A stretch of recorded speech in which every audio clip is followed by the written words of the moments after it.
How to create a slice text effect, Photoshop tutorial. Enable the Type tool and type over your text.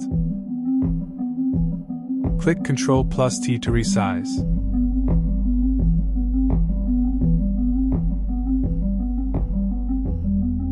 Enable the Pen tool.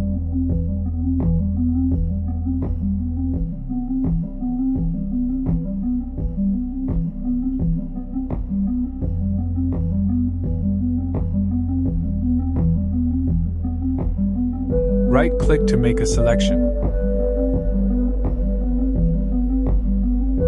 Add a layer mask. Press Ctrl+J to duplicate the layer.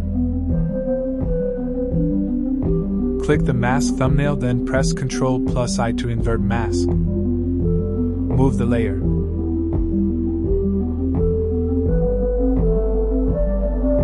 Add a new layer.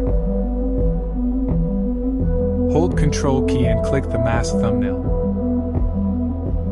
Enable the brush tool.